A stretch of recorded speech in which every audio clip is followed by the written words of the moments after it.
It's time to go over our test from Storyline lessons 1 through 5.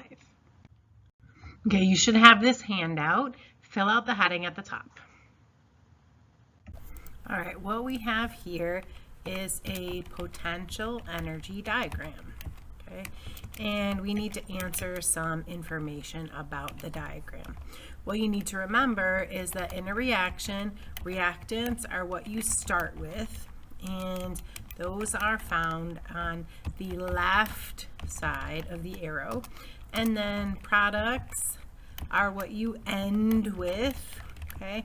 They're produced and they're found on the right side of the arrow. So if we have a reaction, like it's A to B, okay, the reactants would be A, and the products would be B. Okay, so in a potential energy diagram, okay, how are we going to figure that out? Well, what we start with is over here. What we end with is over here. So what number, well in this case a letter, represents the reactants? Well, it has to show this value, right? So which letter on this chart shows that? Well, a letter that would go from the bottom of the graph up to, but not beyond that line. So that matches with B. And so what would represent the products? Well, the products are here. So the line that represents the products would have to start at the bottom of the graph and go all the way up to where the products are. So that is D. All right. Now, is it exothermic or endothermic? Well, let's look at where the energy was when we started. It was down here. The energy where we ended was up here. So did the energy go up or did the energy go down? The energy went up by this amount. So if the energy went up, right, the energy went up. Do you remember what happens? What we call it when the energy goes up? It's been added in. Do you remember? It's endothermic. Okay.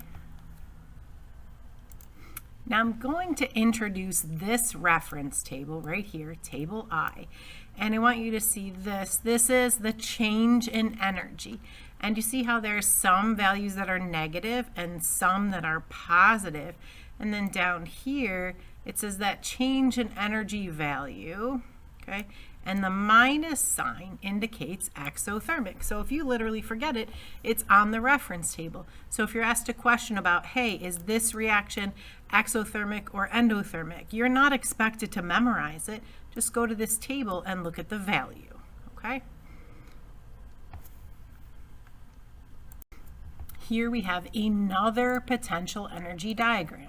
Okay, so let's look again at what we have. Here is where we start. Here is where we end. And this is all I've been asking you to notice from these potential energy diagrams. So if here is where we start, right, and here is where we end, we remember that what we start with, those are reactants.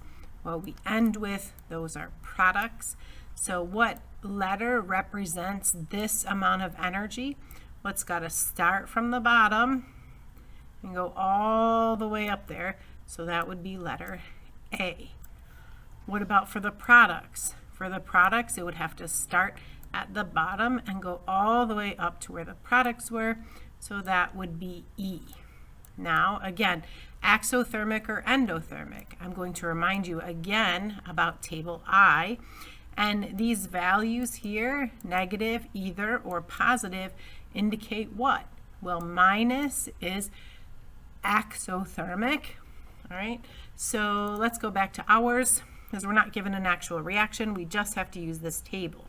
So here is where we started, and here is where we ended. So did the energy go up or down? It went down, right? Energy was subtracted. Energy left. What do we call it when it's a minus? We call that exothermic.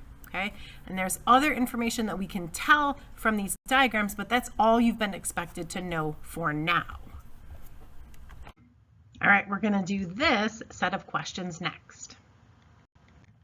All right, so how many valence electrons does fluorine have? Do you remember where you're supposed to look? Hopefully you do. So do you remember? You have to look on the reference table. And where do we look to find valence electrons? We look here at the electron configuration. But what specifically do we look for? The last number. So it has 7. All right, the measure of the average kinetic energy of a substance or of the particles of a substance is the definition of what word? Yeah, what is the word?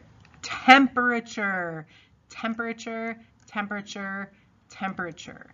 So temperature, you must know that definition. When we have a low temperature, we can see that those particles are moving slower. When we have a higher temperature, those particles are moving faster. In an endothermic reaction, energy is what? Well, here's the difference. Remember when we had an endothermic reaction, like when we mixed citric acid and baking soda, it started to get colder. And why did it get colder? Energy is absorbed. It takes in energy from the environment to break those bonds. How many carbon atoms are in heptane? What reference table do you use? Well, it's literally table P. The answer is right there. So hept, oh my goodness, right here. Here's that prefix. So 7. You just look at the table. If it says how many carbon atoms are in ethanol, look for F. That's 2. How many carbon atoms are in pentanal? Pent, 5. Okay. Room temperature in degrees Celsius is, quite frankly, I told you to remember this. So room temperature is somewhere between 20 and 25 degrees Celsius. 20 is probably a more comfortable temperature, but if you remember somewhere between those, you will have the right thought process to be able to answer any question you could be asked. The boiling point of water in degrees Celsius is what? Again, remember it, okay? And the boiling point of water in degrees Celsius is 100 degrees Celsius.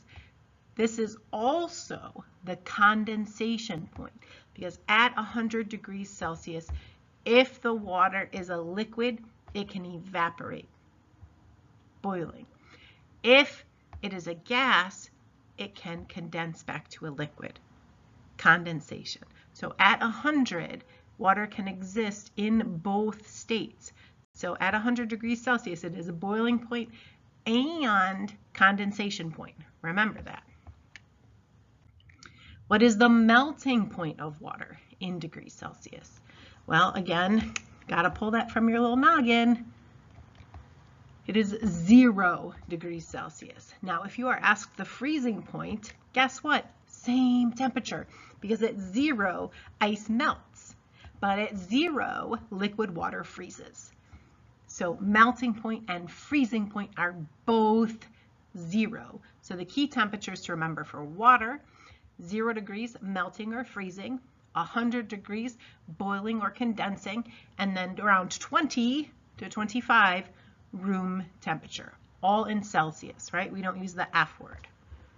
Now, there also, you can see on here, there is a temperature called Kelvin, and we're going to be getting more into that. For now, I want you to be able to have that reference in your head in Celsius. All right, now we're going to move on to this section. Okay, which change in the temperature of a solution would cause the greatest increase in the average kinetic energy? Okay, average kinetic energy is literally temperature. If I want the average kinetic energy to increase, I need the temperature to increase. So let's look. Now this is Kelvin, but that doesn't matter. I'm just looking at the change, okay? So first of all, this went from 110 to 100. That went down. And this went from 290 to 281. That went down. So the other two went up, but I need to find where the greatest increase would be, okay? So again, remember, hot temperatures, particles moving faster. Cold temperature, particles moving slower. All I need to do is literally subtract this minus this and this minus this, which is the greatest difference. There we go. Which statement describes a chemical change? So remember, in a chemical change, we produce a new substance. It's not just a change of state. It's not just a change of form. It is a total change into new substances. And burning is the key word. All the others are changes of state, evaporation, condensation, and then dissolving. Why is calcium carbonate classified as an electrolyte? This is, do you know the definition of electrolyte? So if we wanted to know the formula for calcium carbonate, we could look up calcium on the periodic table, and carbonate comes from table E, but that's not even needed for this. We just need to know what an electrolyte is, and that has to come from your brain. An electrolyte is something that conducts electricity when it dissolves in water. Why? Because it separates into ions or charged particles. And electricity is created from moving charges. So it releases ions. Aqueous, remember, means in water. Okay, what occurs when two iodine atoms react to form an iodine molecule? Well, this is what it looks like. We take two atoms and they become a molecule. So first, are we forming or breaking a bond? We're forming, right? So get rid of the breaking, like those are wrong. Now you have to remember. So I think about it in reverse. So when you break a bond, you have to put energy in to break the bond. Energy is absorbed to break a bond. So that means forming a bond is when energy is released. Okay, according to table F, which substance is most soluble in water? I'll show you a few of the examples. Let's look at this one. Well, we see Cl has the soluble rule, but it has some exceptions. And look at that. This is one of them. So that means this makes it break its rule. This is insoluble. CO3. CO3 is over here. It's insoluble, and calcium is not in group 1 and is not NH4, so this is also insoluble. What about this one? Well, here's Li. No exceptions. It's soluble always. So the one that is most soluble is this one. Which type of reaction occurs when a compound is separated into its elements? Well, here are the types of reactions. So in which type of reaction is a compound stuck together, separated into its elements? Yeah, decomposition, breaking it down. Which indicator is yellow in a solution that has a pH of 7.0? Okay, so remember, let's look at thymol blue just as an example. This means that below 8, it will be yellow. And above 9.6, it will be blue. Now, this would have worked, but thymol blue is not a choice, right? So let's look at brom cresol green, right? So here's brom cresol green. When is it yellow?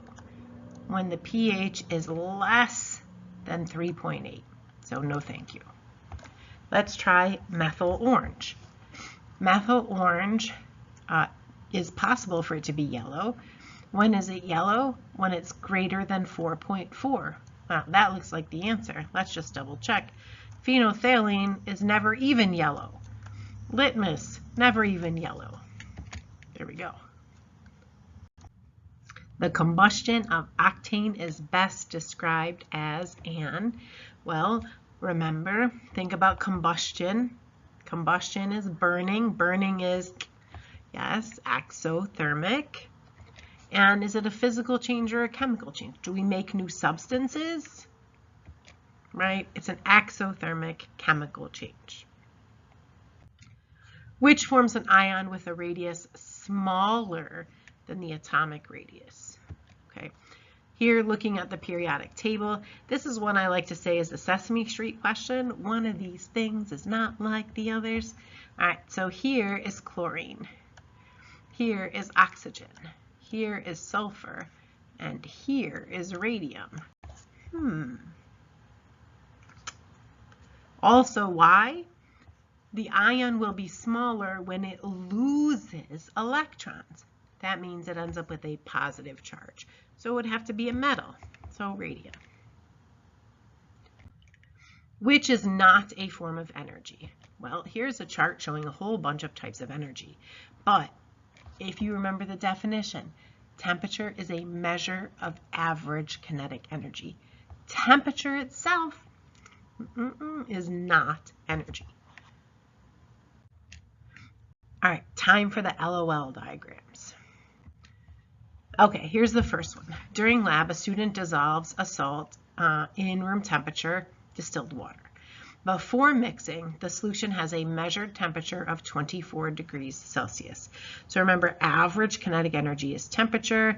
So let's just say room temperature. So it's not like super high, but it definitely has kinetic energy like this. Okay. And this is measured as 1, 2, 3, 4. So this, I'm just going to write it on here. This covers 5 of those blocks. Okay. And it definitely has some potential energy stored in bonds. And the amount that I pick is not the most important here. Okay, but we'll say there is some potential energy stored in bonds. And we'll say that we did 3. Okay. Now, after mixing, well, first of all, what happened to the temperature? It went down. So I'm not using these numbers here to record the temperature. This is just a relative scale to show amount of energy. So the kinetic energy definitely should have gone down, right? Because the temperature went down, okay? So we'll say now we have 2 units of energy, right? Okay. If the temperature went down, is it exothermic or endothermic? Well, you should know that it is endothermic, which means energy had to come in. So you had to reflect that here in some kind of arrow, energy coming in. But look, here's the problem. Right now, we started with 8, right? 8 units of energy. We have to have some energy coming in. But over here right now, all I have represented is 2. Well, that's problematic because I have to have 8 over here. But let's send some energy in. Let's send in at least, we'll say, 2 blocks. Okay, so 8 plus 2 coming in, right? Plus 2, they are added to the system. So how much do I need represented over here? 10. If I only have 2 right here, that means my potential energy, 1, 2, 3, 4, 5, 6, 7, 8, had to go all the way up to 8. Okay, and that's what should have been represented. Now, it didn't matter if you had exactly the same scale, but what had to happen is I had to see kinetic and potential before. Afterward, there had to be more potential, lower kinetic. Some energy had to be coming in, and the energy had to be equal, okay, on both sides. Okay, now let's try this one. A student dissolves a salt in room temperature distilled water. So let's just start the same, okay? So we started with what? 5 for kinetic energy, right? Just trying to shade it in a little bit. And we started with 3 for potential energy, right? So here we started with 8. As the solution is mixed, the beaker begins to feel warmer. So whatever happened, we started at 5, and it has to be higher, right? So it says it begins to feel warmer. Not that it's like ridiculously hot, but it's warmer, right? So let's just go up 1 to 6. 1, 2, 3, 4, 5, 6. The temperature is warmer, right? All right, now if it's getting warm, right, that means energy is leaving. It is exiting. So you had to show an arrow like this, representing that energy is leaving, right? Leaving the system. Okay? But how much energy? Well, we started with 8. We already have 6 here, so I'm kind of limited by my diagram, right? So let's just have 1 unit of energy leave. So minus 1, which means I have to represent 7 here.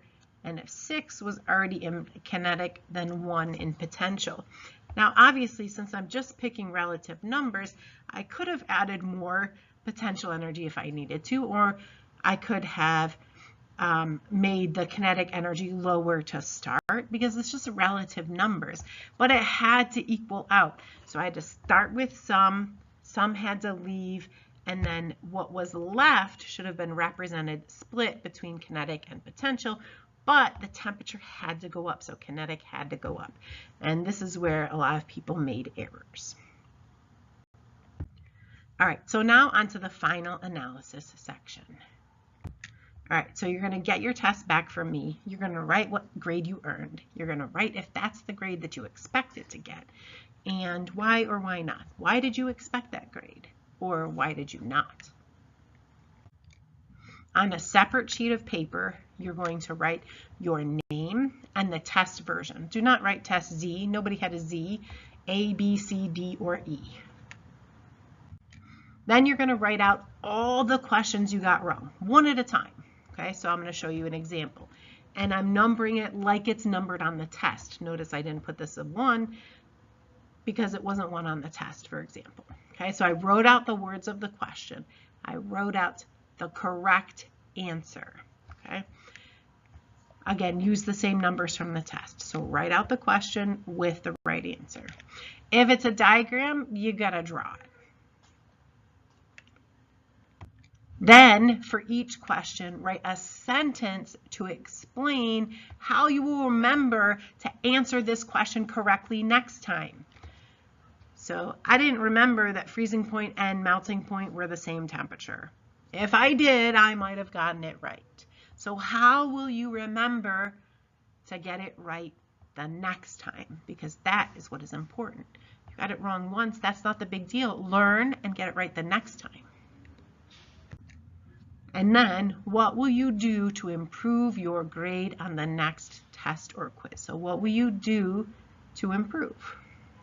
All right, that's it. Just remember that you have to do this right here, this process for every question you got wrong, okay?